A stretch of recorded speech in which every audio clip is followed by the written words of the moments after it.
At my sister-in-law's wedding rehearsal dinner, I arrived to find no place setting for me. Celeste, my husband's viciously perfect sister, smirked from the head table. "Oh darling," she purred, "we only reserved seats for important guests." The groom's aristocratic family tittered. My husband, Julian, shrugged. "Don't make a scene, Noah." I didn't. I excused myself to freshen up and set the timer on Celeste's downfall. I knew it was coming. The moment Celeste's champagne glass clinked against the Swarovski crystal chandelier, the entire ballroom fell silent, exactly as she'd planned. "A toast," she announced, her voice dripping with false warmth that fooled everyone, except those who truly knew her. I tightened my grip on my champagne flute, the stem nearly snapping between my fingers. Julian remained oblivious, his attention caught by some investment banker joke across the room. Damon Ellery stood proudly at the center of the charity gala he'd organized, the culmination of months of work to benefit children's cancer research. At 65, he carried himself with the quiet dignity of someone who'd built his empire from nothing, unlike my father-in-law, Benedict Caro, who had inherited his wealth and multiplied it through connections rather than innovation. "To Damon," Celeste continued, her crimson lips curving into what others might mistake for a smile, "I knew better, for bringing us all together tonight. Before we begin, I want to take a moment to thank each of you for being part of this incredible journey. If you're enjoying these stories of calculated revenge and social justice, consider subscribing. It's completely free and helps support more tales of those who refuse to remain powerless in the face of cruelty. Now, let's watch as Noah sets the timer on her sister-in-law's downfall." The crowd murmured appreciatively. The annual Starlight Gala represented the pinnacle of high society in our city, an event where business deals were sealed with handshakes between dessert courses and reputations were made or broken by a single whispered comment. "Though," Celeste added, her voice dropping to a theatrical stage whisper that somehow carried across the marble floor, "I must say, the lighting is particularly flattering for you tonight, Damon. It almost disguises that shiny head of yours." A few nervous titters rippled through the crowd. "What did they call you in the Tribune profile last month? The bald eagle of business." She laughed lightly, twirling a lock of her expensively highlighted hair. "Though I've always thought vulture might be more accurate, considering how you've circled the Wilmar merger." The laughter stopped. Several investors from the Wilmar deal stood nearby, and Damon's recent acquisition had been controversial, but perfectly legal. I watched the color drain from Benedict's face as his daughter continued her verbal assault, destroying in seconds the business relationship he'd cultivated for years. "Celeste," I whispered urgently, stepping toward her. "That's enough." She ignored me completely, as she always did. Julian's insignificant wife. The woman who wasn't born into money and therefore would never truly belong in her world. "To our bald vulture," she concluded, raising her glass higher, "may your talons never lose their grip." Silence crashed through the room like a physical wave. I caught Damon's eye across the crowd. The steel in his gaze was unmistakable, cold, calculating, and suddenly very, very dangerous. This wasn't just a social faux pas. This was business suicide. Benedict finally moved, crossing the room with remarkable speed for a man his size. "My apologies, Damon," he said loudly, gripping Celeste's elbow with barely disguised fury. "My daughter's sense of humor sometimes exceeds her sense of propriety." She meant no disrespect. "Of course not," Celeste agreed smoothly, though her eyes told a different story. She'd meant every word. The petty revenge for Damon declining her pitch to head the Ellery Foundation's marketing division. Last month. She never could handle rejection. "No offense taken," Damon replied, his voice glacial. "Though I'd be careful about birds of prey analogies, Miss Caro. Even vultures serve a purpose in nature's hierarchy." The orchestra struck up again, desperate to fill the awkward silence. Julian finally appeared at my side, squeezing my hand while completely missing the tension vibrating through the air. "Everything okay?" he asked cheerfully. "Fine," I lied, watching as Benedict forced Celeste to approach Damon directly.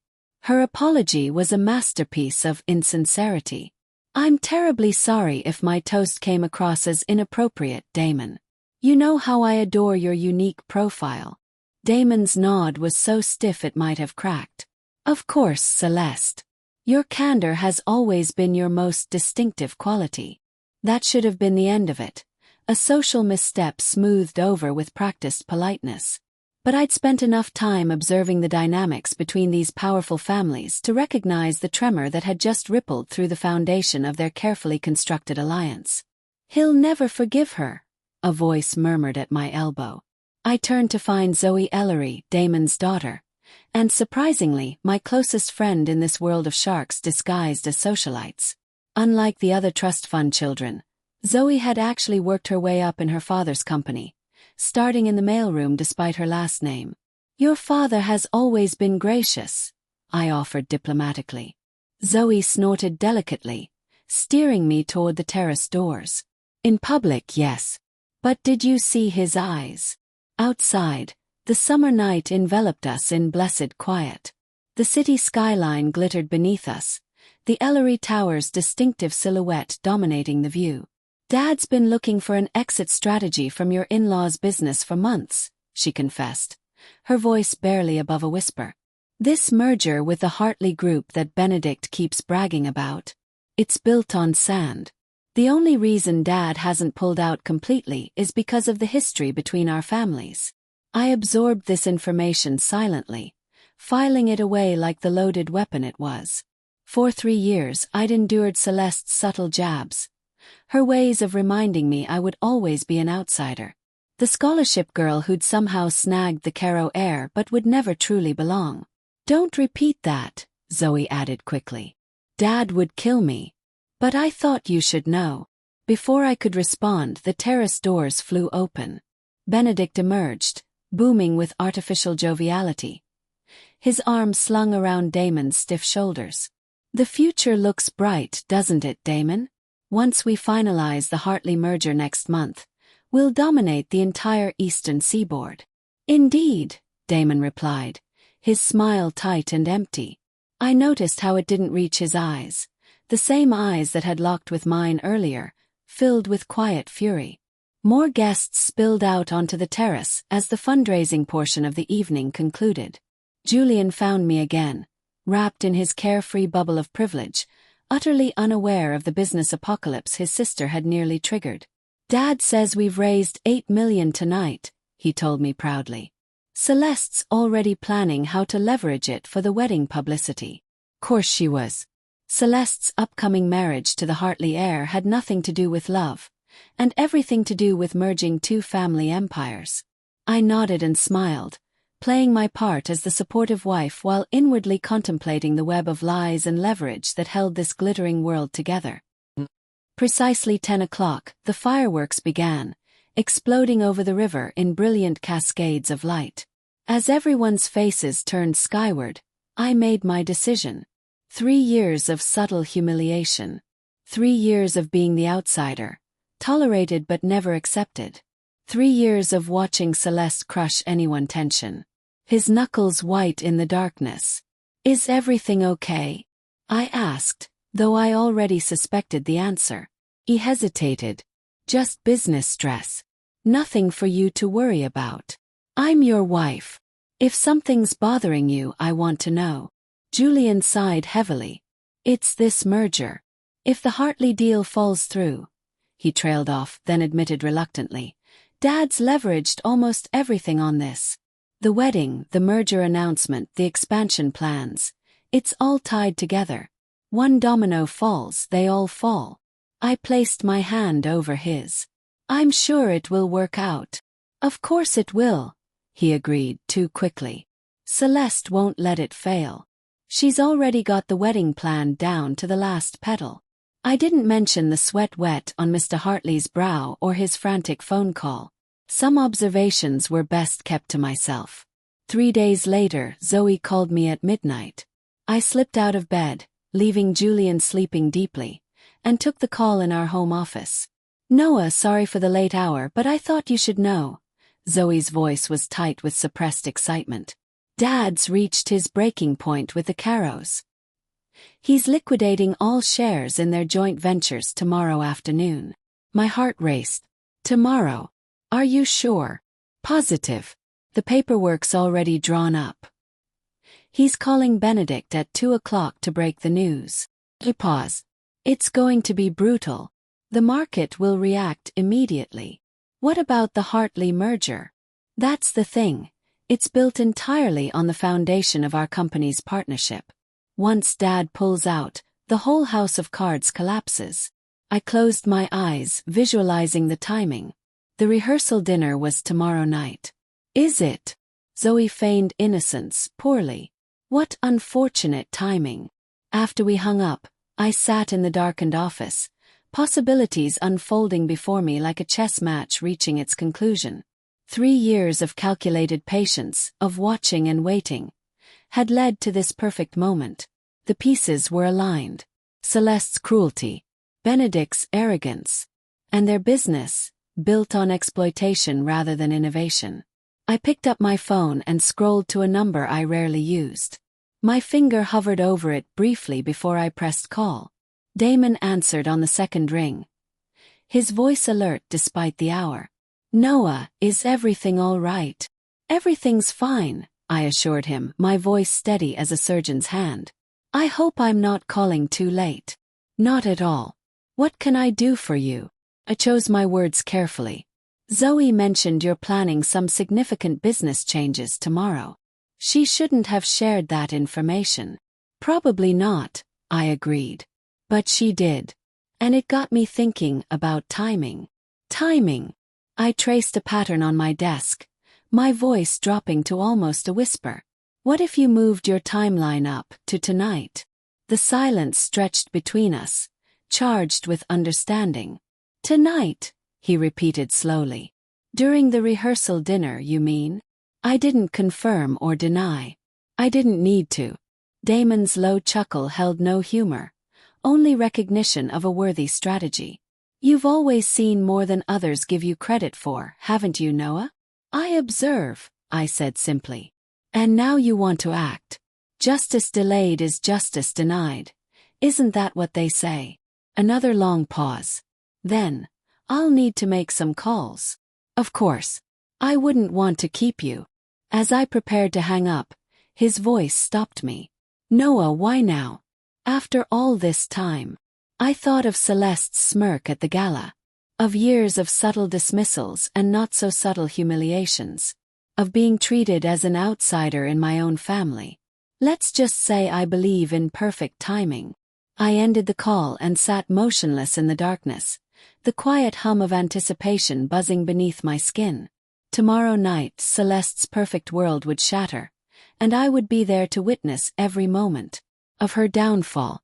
I arrived at the rehearsal dinner the following evening with Julian, dressed in a midnight blue gown that complemented my carefully applied makeup. Nothing too flat, nothing that would draw attention. Tonight wasn't about me. Tonight I was merely the observer, the invisible catalyst who had set events in motion. The venue, an exclusive restaurant overlooking the city skyline, had been rented out entirely for the occasion. Crystal chandeliers cast a warm glow over the gathered elite, the Caro family, the Hartleys, and a carefully curated selection of influential business associates. Celeste had arranged the seating with strategic precision. I noted with grim satisfaction that my place card was tucked between 2 elderly aunts at the table furthest from the bridal party. I'll have them fix it, Julian offered when he noticed, but I placed a gentle hand on his arm. It's fine, I assured him. I'm happy where I am. And I was. My peripheral position gave me the perfect vantage point to watch the impending catastrophe unfold.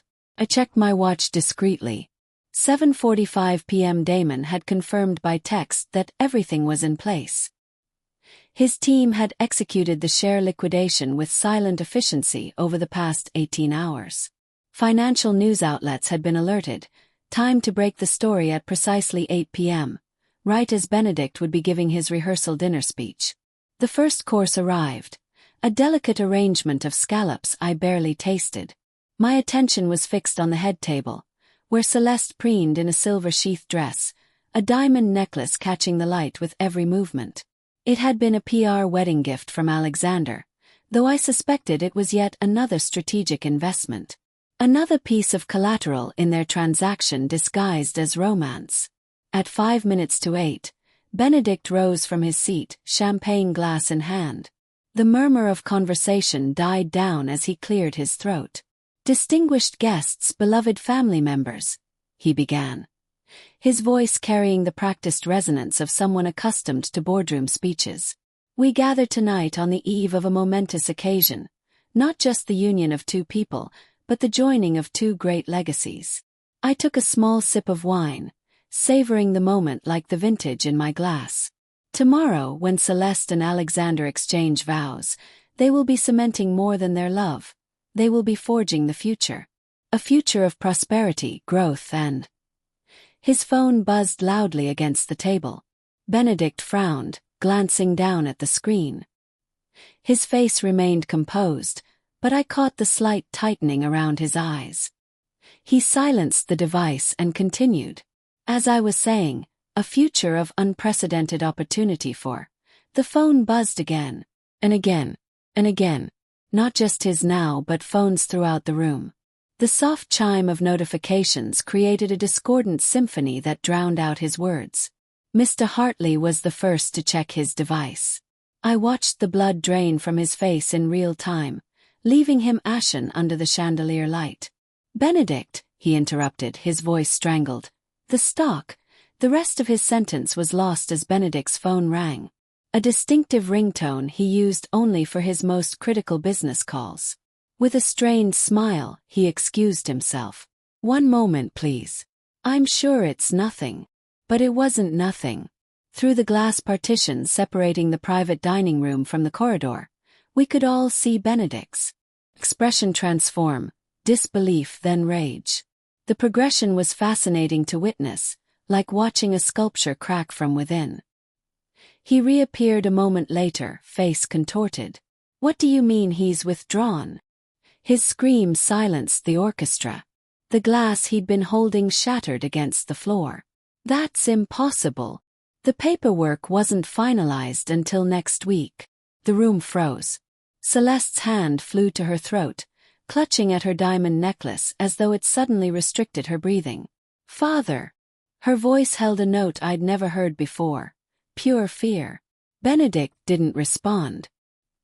He was shouting into his phone, spittle flying from his lips. "Call him back. Tell Ellery he can't do this. The announcement is Monday." The name Ellery rippled through the room. Guests began checking their own phones, gasps and murmurs building into a crescendo of panic. "Caro Industries plummets 43% in after-hours trading," someone read aloud. "Ellery Enterprises severs all ties with Caro Industries, effective immediately," another voice added. "Hartley Global expected to withdraw from merger talks." Mr. Hartley Sr. swayed on his feet, his complexion turning from white to gray to a concerning shade of green.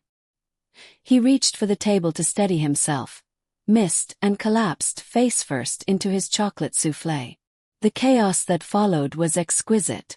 Waiters rushed to Mr. Hartley's aid while business associates huddled in corners, frantically calling their brokers.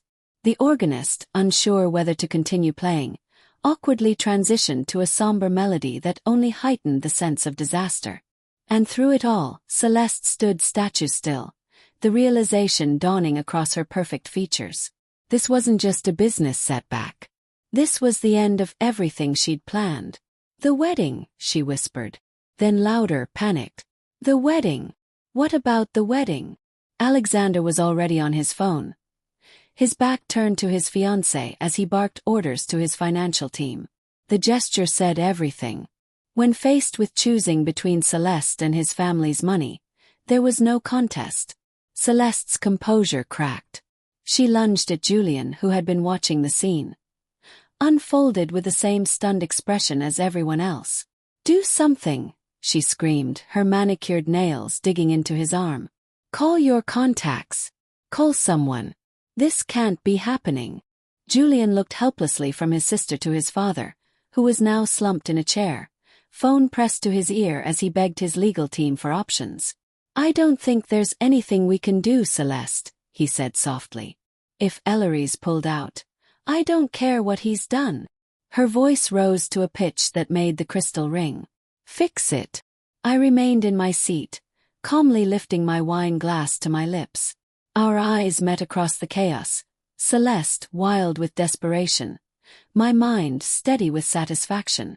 For just a moment, a flash of suspicion crossed her face, quickly replaced by renewed panic as Alexander's father regained consciousness, only to immediately begin calling his broker. By midnight, the restaurant had emptied. The Hartleys had departed en masse, Alexander trailing behind his family without so much as a goodbye to his fiancée. Business associates had melted away, eager to distance themselves from the imploding Caro empire. Only immediate family remained, shell-shocked in the aftermath. Julian and I returned to the Caro estate with Benedict and Celeste. The house, which had been transformed with floral arrangements for tomorrow's garden ceremony, now felt like a funeral parlor. Celeste disappeared upstairs.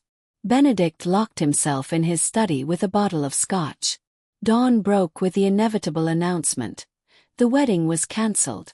I found Celeste in her room, surrounded by wedding gifts that would now be returned. Her designer gown hung on the closet door, mockingly perfect in its ivory splendor. She wasn't wearing makeup. Her hair was tangled from a sleepless night. When she looked up, her eyes were red-rimmed. But I knew, just as surely as I knew the sun would rise, that she wasn't crying for love. She was crying for the empire that had slipped through her fingers. For the status she'd lost. For the future that had evaporated in a single evening. "Are you happy now?" she whispered hoarsely. I leaned against the doorframe. "Why would I be happy about your wedding being cancelled?" Her laugh was bitter, hollow. "Don't pretend. I saw you last night. You enjoyed every second." I didn't deny it. Some truths didn't need to be spoken aloud to be perfectly understood. I left her room without responding. There was nothing to say. We both knew what had happened, even if she didn't understand exactly how I'd orchestrated it. In the hallway, I nearly collided with Julian, who looked like he hadn't slept at all. "Dad's in his study," he said, his voice rough. "He's been on the phone with Damon Ellery all night." I nodded, feigning sympathy. "Any progress?" Julian ran a hand through his disheveled hair. "None. Ellery won't budge. Dad's offered everything. Increased shares, board positions, even naming rights on the new headquarters. And Damon's response? He just keeps referring to some formal letter his legal team sent over." Julian leaned against the wall, suddenly looking older than his 32 years. "Apparently it states, effective immediately, all ties are severed. No negotiation. No transition period. Just done." From downstairs came the sound of something shattering, Benedict's temper finding a physical outlet. I winced, not entirely acting. The house had been in the Caro family for generations. Its antiques and artwork were worth millions. Benedict's rage would only compound their losses. "The stock is still falling," Julian continued, checking his phone. "Down 6.2% now. The business press is calling it Black Friday, even though it's Tuesday." He looked up at me, eyes bloodshot. "We're ruined, Noah." I placed a comforting hand on his arm. "Not ruined. Changed. Maybe you don't understand everything. The house, the vacation properties, even our personal accounts. It's all tied to company stock and assets. Dad leveraged everything for the Hartley merger." "Everything?" I asked, genuine surprise coloring my voice. I'd anticipated financial damage, but not complete devastation. Julian nodded grimly. "The PR negotiations took so long because Dad was hiding our liquidity issues. The Hartleys wanted guarantees we couldn't actually provide without the merger itself." Another crash from downstairs punctuated his words. We both glanced toward the sound, then back at each other. "You should get some rest," I suggested gently. "Tomorrow will be difficult enough." "Tomorrow?" Julian laughed hollowly. "Tomorrow we start selling assets to pay creditors." Tomorrow the board meets to discuss whether Dad should step down. Tomorrow our lawyers meet with the SEC to address insider trading allegations someone has mysteriously filed. I kept my expression neutral. The SEC complaint had been Zoe's idea, a detail I hadn't known about until it was already done. As Julian turned to go, he paused, studying my face with unexpected intensity. You knew this would happen. It wasn't a question. His eyes, so like his father's but warmer, more perceptive, held mine steadily. In that moment, I realized he'd always been more observant than his family gave him credit for. Not exactly, I replied carefully. Not the scale of it. But you knew something. He stepped closer. When Dad announced the merger, you didn't seem surprised at all. When it collapsed, you were ready. I maintained his gaze, neither confirming nor denying. After a long moment, a strange expression crossed his face. Not anger or betrayal, but something like respect. Remind me never to underestimate you, he said quietly. Then continued down the hall to his old bedroom. The next week unfolded like a slow-motion car crash. Spectacular, devastating, and impossible to look away from. The business press documented every painful detail of what they dubbed the Caro collapse. Investors filed lawsuits. The board forced Benedict to resign. The family's private jet was seized by creditors mid-flight, forcing them to return to New York on a commercial airline, in economy. Celeste's social death was perhaps the most fascinating to witness. The same friends who had vied for spots in her wedding party suddenly couldn't return her calls. Invitations to galas and charity events mysteriously stopped arriving. Her social media accounts, once filled with fawning comments, became ghost towns overnight. I accompanied Julian to their family lawyer's office 10 days after the rehearsal dinner disaster. The stately conference room felt like a funeral parlor as the attorney outlined their options, none of them pleasant. The Manhattan apartment must be sold immediately, he explained, sliding documents across the polished table, as well as the Hamptons property. And the vineyard in Napa. Benedict, diminished in a rumpled suit, merely nodded. Celeste, however, wasn't accepting defeat so easily. What about my personal assets? She demanded. My jewelry collection is insured for $8 million. The lawyer cleared his throat uncomfortably. I'm afraid most of your collection was purchased with corporate funds or through company accounts. Those items have already been inventoried for liquidation. That's impossible. Celeste slammed her palm on the table. My diamond parure was a gift from father. A gift purchased through the company, the lawyer corrected gently. As a tax write-off. The documentation is quite clear. When we left the meeting, Celeste was still arguing, her voice rising to a pitch that made the receptionist wince. Julian and I stepped into the elevator in silence. Will you stay? He asked suddenly as the doors closed. With me, I mean now that. He gestured vaguely, encompassing the situation. I took his hand. Do you think I married you for your money? I wouldn't blame you if you had, he said with a sad smile. It's what everyone else wanted from us. I'm not everyone else. The truth was more complicated. I hadn't married Julian for his money. But I hadn't married him for love either. Not at first. I married him because he was kind when his family was cruel. Because he saw me when they looked through me. Love had grown later. Quiet and steady. Now, watching him face his family's downfall with dignity, I realized that love had deepened into something genuine. 2 days later, Zoe invited me to lunch at a discreet restaurant far from the financial district. To the architect of the most elegant revenge I've ever witnessed, she said, raising her water glass in a toast. I never thought you had it in you. I smiled faintly. I had excellent help. Dad only provided the opportunity.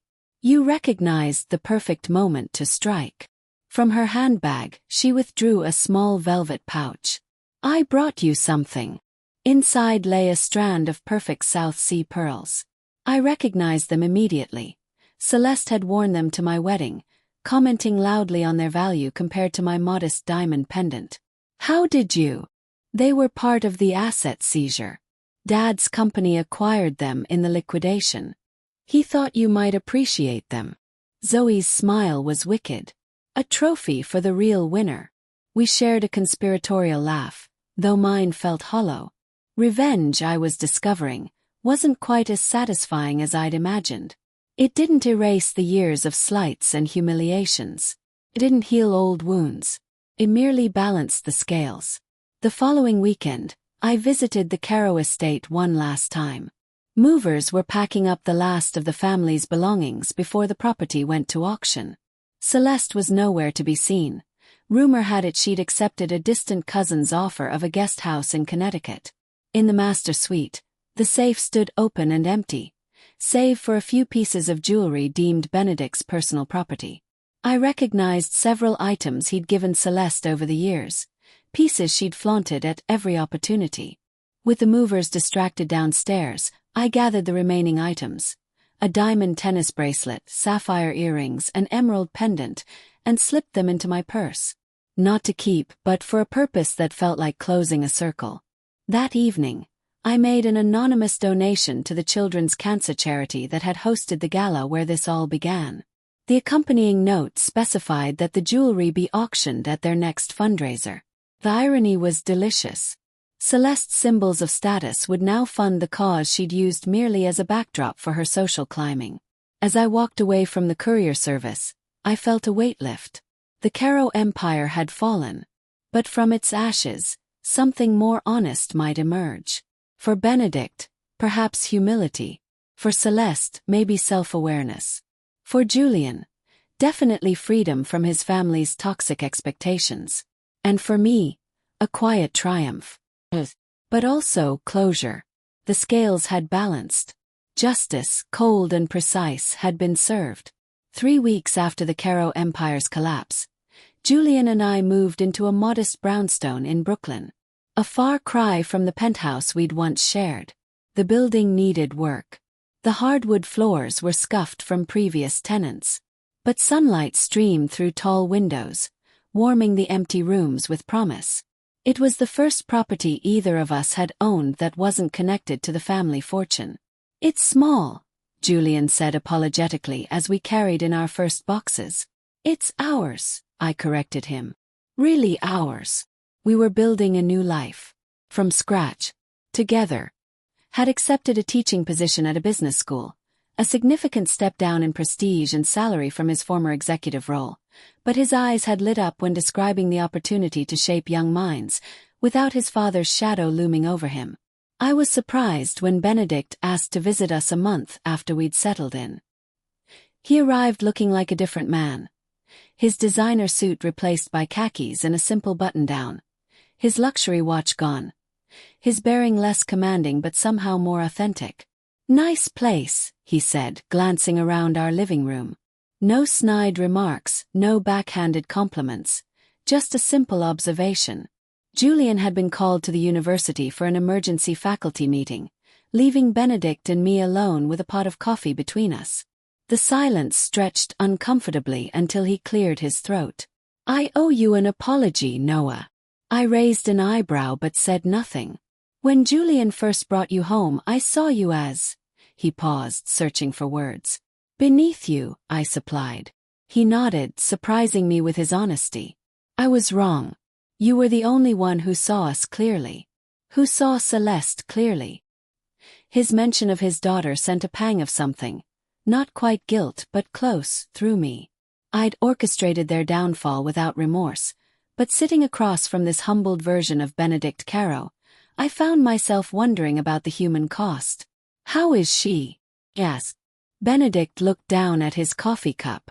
"Struggling. She hasn't adjusted well to reduced circumstances." "I imagine not. Her cousin Marcus offered her a teaching position at that finishing school he runs in Switzerland." Benedict's laugh held no humor. "Celeste teaching etiquette. The irony isn't lost on me." At 28, Celeste was essentially being sent to the equivalent of boarding school, a glorified exile wrapped as an opportunity. "I indulged her too much," Benedict admitted quietly. "From the time she was little after her mother died. I thought giving her everything she wanted would make up for what she'd lost. I could have offered comfort, could have said what parents so often want to hear, that they did their best. But some lessons need to hurt to truly teach. Yes, I agreed simply. You did. He nodded, accepting the unvarnished truth with surprising grace. We finished our coffee in silence, and when he left, his shoulders seemed straighter, as though unburdened by the weight of pretense he'd carried for so long. That night, Julian returned home late, smelling of chalk dust and coffee. I was already in bed, reading by lamplight. He sat beside me, taking the book from my hands and setting it aside. "Dad told me about your conversation," he said. "Did he?" Julian nodded. He also told me something interesting. Apparently, Damon Ellery approached him 2 years ago about splitting their business ventures amicably. Dad refused, tried to leverage the partnership for more control instead. "That sounds like Benedict," I agreed. "The thing is," Julian continued, studying my face, "Ellery specifically mentioned concerns about how Celeste treated you at family functions. He said it reminded him of how his late wife was treated by her in-laws." I kept my expression neutral, though my heart raced. "That's interesting." Dad thought it was a negotiation tactic at the time. Julian traced my cheekbone with his thumb. But now he wonders if Ellery was waiting for the right moment, or the right person, to give him a reason to sever ties. His eyes held mine, searching. "You didn't just make a phone call that night, did you? You've been playing a longer game." I didn't answer immediately. The truth was complicated.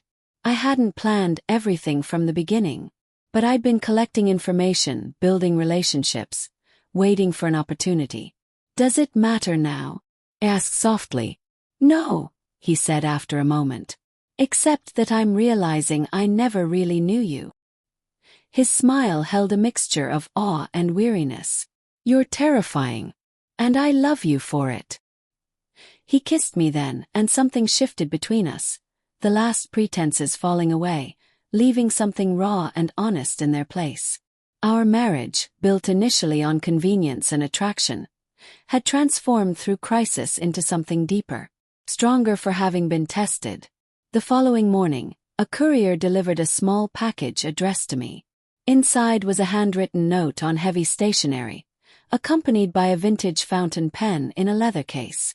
"Noah, this pen belonged to my father, who built our company from nothing. He taught me that true power comes not from wealth or status, but from patience and precision. You remind me of him, as does your father. He would be proud. Regards, Damon Ellery." Coming from Damon, a man known for his restraint with compliments, the note felt like the highest praise.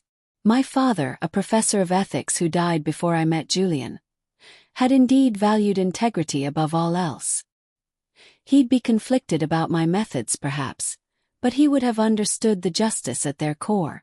I was turning the pen in my hands when my phone rang. Zoe, calling from her father's office, where she'd taken on a more prominent role since the Caro collapse. "Are we still on for lunch tomorrow?" she asked without preamble. "Of course. The usual place." "Perfect." A pause. "I heard Celeste's off to Switzerland, teaching at a finishing school of all things." "So I've heard." Zoe's laugh filtered through the phone. "I'd pay good money to see Celeste Caro teaching anyone manners." We chatted briefly, about Damon's health, excellent, her new responsibilities, challenging but fulfilling, and Julian's teaching position, surprisingly satisfying. As we were about to hang up, her tone shifted. "Noah, one thing. Yes. What you did, it was justified. Necessary, even." Her voice grew serious. "But be careful." "Of what?" "Of becoming what you hated." The warning was gentle but clear. Revenge can reshape you if you're not careful. After we hung up, I opened my jewelry box, finding the diamond earrings I'd kept from Celeste's collection. Not to wear, not to sell, but as a reminder. I turned them in the light, watching prisms dance across the wall. Zoe was right. The line between justice and vindictiveness was thin, easily crossed. I had orchestrated Celeste's downfall with the precision of a surgeon. But I didn't want her cruelty to become my own. I closed the box, but didn't discard the earrings. Some reminders were necessary. Not of victory, but of the vigilance required to prevent becoming the very thing you'd fought against. 6 months passed. Winter thawed into spring, bringing new growth to the potted plants on our Brooklyn brownstone's modest balcony. The city seemed different now, or perhaps I was the one who had changed, viewing life through a lens no longer tinted by the Caro family's toxic influence. Julian thrived in academia. His natural charm and genuine interest in his students earning him popularity among both faculty and undergraduates. I'd occasionally pass by his classroom to find him gesturing animatedly. His students leaning forward in their seats, actually engaged, not merely performing interest to curry favor with a Caro heir. One evening, as we walked home from dinner at a neighborhood bistro, Julian surprised me with an unexpected proposal. "I had lunch with Damon Ellery today," he said casually. I raised an eyebrow. "Oh. He's interested in backing a new venture." Julian squeezed my hand. "With us." The idea was both thrilling and terrifying, starting our own firm independent of the Caro legacy, but with Ellery's strategic support. A week later, we met Damon at his penthouse office. The city spread beneath us like a glittering tapestry. "The landscape has changed," Damon explained, spreading documents across his desk. "There's a void where Caro Industries once stood. A void that values ethics over expansion. You think we can fill that void?" "Yes." Damon's smile was shrewd. "I think you already have the blueprint for it." He was right. During my years observing the Caro business model, I'd mentally catalogued everything they did wrong. The corners cut, the relationships leveraged to breaking, the employees treated as disposable. I'd imagined how things could be done differently, more sustainably. "We'd need to start small," Julian cautioned. "Small but significant," I agreed. "Ideas already flowering. Focus on sustainable investments, transparent practices. Build something that can't be toppled by one bad merger or a single stock plunge." Damon leaned back, watching us with thinly veiled amusement. "I knew you two would find your footing. When can you start?" And just like that, Horizon Partners was born, named for the new vista opening before us. We leased a modest office in a converted industrial building, hired a small team of analysts who valued innovation over intimidation, and began building relationships with clients who shared our vision. Meanwhile, across town, another phoenix was rising from the ashes of the Caro collapse. Benedict, humbled but resilient, had started a one-man consultancy, operating from a converted guest house on his brother's property. His client list was short but growing, small businesses that would never have merited his attention in his previous life. "He's different," Julian remarked after visiting his father. "Still driven, but the sharp edges are gone. He's actually listening to people now." I nodded, having witnessed the transformation myself during a surprisingly pleasant dinner where Benedict had sought my advice on a client proposal. He was earning respect the hard way now, through competence and character, rather than connections and capital. 8 months into our new venture, an envelope arrived with a Swiss postmark. No return address, no note inside, just a postcard featuring a photograph of the Starlight Gala, where everything had begun. I recognized the shot immediately. It captured Celeste mid-toast, champagne glass raised, the moment before she had publicly humiliated Damon. Julian found me staring at it in our home office. "From Celeste?" he asked, recognizing his sister's distinctive handwriting on the address. He nodded. "No message." He studied the image. "What do you think it means?" I traced the edge of the postcard. "Recognition, maybe. Understanding." The photograph represented the beginning of her downfall, a moment of arrogance that had triggered a cascade of consequences. By sending it, she acknowledged the symmetry, the justice of what had followed. I framed the postcard and placed it on my desk at Horizon Partners. Not as a trophy, but as a reminder that actions, however small, create ripples that eventually return to their source. Nearly a year after the Caro collapse, Zoe invited us to dinner at an exclusive rooftop restaurant. She arrived looking radiant, her gray hair elegantly styled, wearing a power suit that somehow managed to convey both authority and approachability. To the new CEO of Ellery Enterprises, Julian toasted, raising his glass. Zoe's smile was brilliant. Dad's not fully retiring, of course. He'll remain chairman of the board. But day-to-day operations are mine now. It was a meteoric rise, though anyone who knew Zoe understood it was earned through years of diligent work, rather than nepotism. Damon hadn't handed her the company. He'd prepared her to earn it. Your idea for integrating Horizon Partners as our strategic development arm is brilliant, she told me over dessert. The board approved it unanimously. The partnership would expand our reach exponentially while maintaining our independence, the perfect balance of growth and control. As we discussed details, I marveled at how naturally Zoe wore her new authority. She'd always been kind, but now her kindness was backed by the kind of power usually reserved for those who'd sacrificed their humanity to obtain it. By the way, she added as we were preparing to leave, I'm getting married. The announcement was so casual I almost missed it. What? To whom?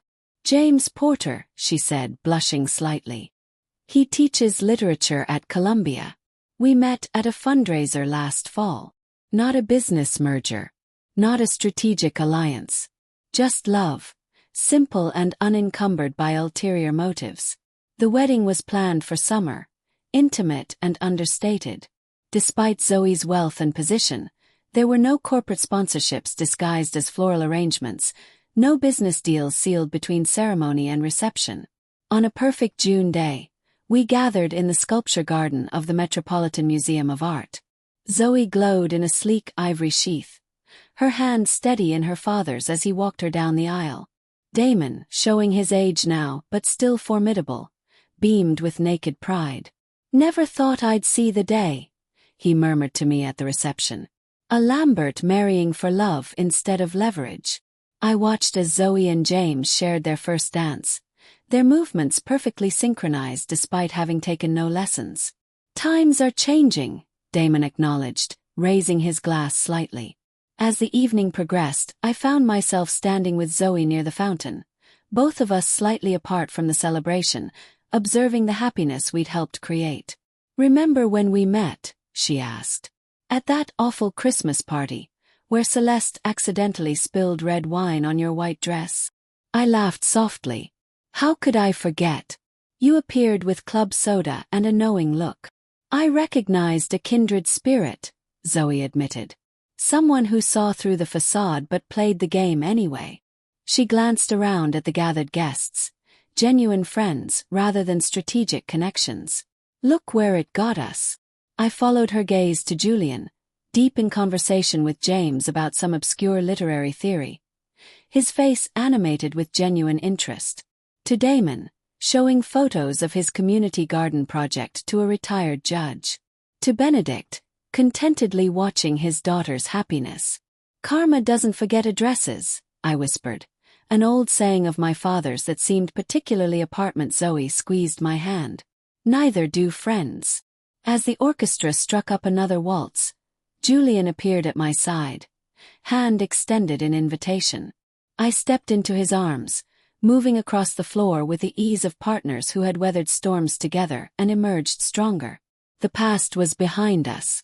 The future, bright with possibility, unfurled before us like the path of moonlight on water. Illuminated, inviting, and entirely our own. Made it to the end. Leave a comment with the number 4 so I know you followed the story all the way through. Every twist, turn and quiet triumph. If you enjoyed this tale of power, revenge and rebirth, subscribe for more stories like it. There's plenty more to come, and trust me, you won't want to miss what's next.